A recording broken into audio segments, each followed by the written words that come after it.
hablar de este encuentro, para analizarlo. Nos acompaña esta noche la maestra Raquel Saed. Ella es internacionalista, especialista en relaciones México con Estados Unidos. Es académica de la Universidad Iberoamericana Campus Ciudad de México. Maestra, bienvenida, gracias por acompañarnos. Hola, ¿qué tal? Gracias por Pues invitarme. justamente platicábamos de esto, maestra, hace una semana. Será mañana en 8, justamente cuando ellos vengan, y son los dos. Serán Tillerson y Kelly, no nada más Tillerson como se esperaba. ¿Por qué ellos dos? ¿Por qué vuelven a confirmarse estos dos nombres? Bueno, Kelly sí tiene un poco más de experiencia en temas de política exterior, que es algo que hay que notar, pero es también el encargado de la seguridad, como es Homeland Security. Sí. Así que eso le da cierta carácter a la visita. Pero a mí me gustaría hacer notar que el secretario Tillerson está tomando un papel del, como dicen los americanos, low profile, o sea, es decir, no trata de hacer demasiadas olas. Sí. De hecho, revisando los medios norteamericanos de los últimos 2 días, no se hace gran mención de la visita que van a tener la próxima semana. Nada más se menciona, nada más como una declaración diplomática, porque de hecho eso es lo que está sucediendo. Normalmente el secretario de Estado tiene una reunión diaria con su staff y también hace un reporte a la presidencia de lo que va a suceder.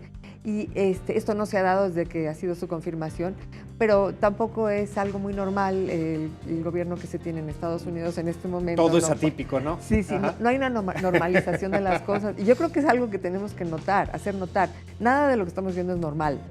Entonces, bueno, eso es lo que ha sucedido. Entonces, la reunión de la semana que entra va a tener, yo creo que este carácter. Yo creo que puede ser el paso para una reunión un poco a nivel mayor, es decir, tal vez entre los dos ejecutivos, o tal vez para negociar algunas cosas, ¿no? Porque no es muy sintomático que el secretario de Estado provenga del ámbito del petróleo, ¿no? Y que México sea un país que justamente petrolero. lo hacía notar usted la entrevista anterior. Maestra, hace una semana fue el canciller quien viajó, ahora serán ellos y nosotros tendremos, pues por muchas razones, la posibilidad de recibirlos. Obviamente hablamos de los funcionarios federales. ¿Quiénes deben de estar en esa reunión?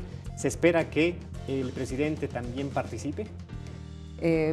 Pues yo supongo que no, porque estamos hablando de los niveles de los secretarios, el secretario de Estado con el secretario de Relaciones Exteriores, pero son los que marcan de qué se va a tratar a lo mejor reuniones posteriores. Eso podría ser lo que suceda. Eso sí, entonces delinear una posible reunión entre Donald Trump y Enrique Peña Nieto. Sí, ahora no viene el equivalente al secretario de Economía de allá, pero tampoco se han definido todavía muchos de los puestos del gabinete de Trump en Estados Unidos. Ya uno se echó para atrás hoy, el nominado para el trabajo, también ya hay otra baja más. Sí, que es una herida para Trump, fuerte, porque él ha sido muy consistente con mucha fuerza decir estos son los que yo mando a que sean parte de mi gabinete y estos son los que van a hacer.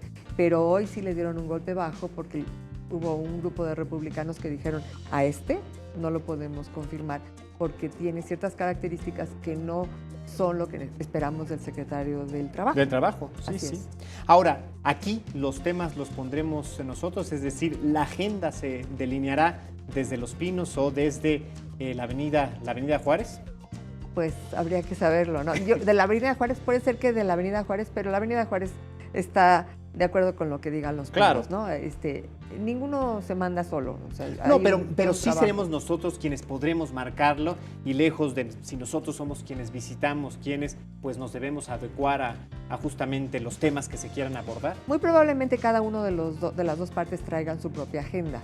Me refiero que tal vez al llegar aquí el secretario de Estado junto con el secretario, el Homeland Security, y con quién va a hablar. No hay aquí un equivalente a Homeland Security con quien hablar, no hay un homólogo, pero sí hay el secretario de Relaciones Exteriores y tal vez intervengan a lo mejor secretarios de Economía o algo así, que no sé qué es lo que pudieran tratar si no viene el homólogo de Economía de Estados Unidos. Entonces habría que ver cuál es la agenda que traen.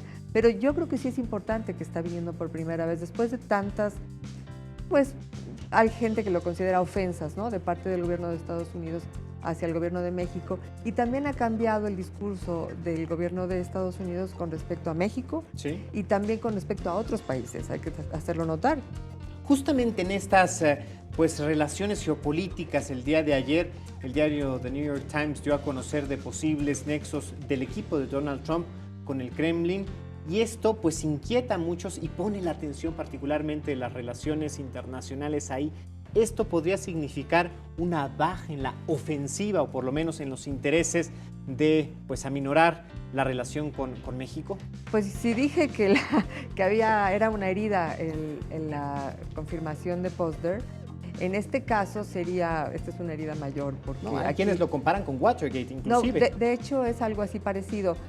Todavía no podríamos hablar de que Trump sabía que hubiera esta comunicación constante entre su equipo de campaña y el gobierno de Rusia, no lo sabemos. Sí. Lo que sí sabemos es que sí hubo esto y que sí hay algunas grabaciones que fueron filtradas y que están en el poder de los medios en este momento y que esperemos saber qué es lo que puede pasar. Ahora, esto sí marca una serie de procesos que pudieran llevar a una destitución. Eso sí pudiera pasar. Entonces, pero sabemos que Donald Trump es una persona muy negociante que buscará la forma de que él se pueda mantener. Veremos qué sucede con eso. Pero sí es para preocupar. Y también él maneja mucho el tema de los medios de comunicación. Entonces, por ejemplo, ahorita hizo una declaración que el sábado, o sea, dentro de 3 días, va a ser un acto de campaña para su reelección en el 2020. Todavía no tiene un mes en el poder y sin embargo ya está haciendo esto, porque esto lo que hace es generar más expectativa, jala a mucha gente y no a los de la prensa con los cuales no quiere tener ninguna relación. No, y se fortalece, no se debilita justamente Así cuando ayer se aumentaban las apuestas de que no terminaba el primer cuatrienio ni siquiera. Maestra, muchas gracias, Claro gracias que sí, por con mucho acompañarnos. gusto. Igualmente. Estamos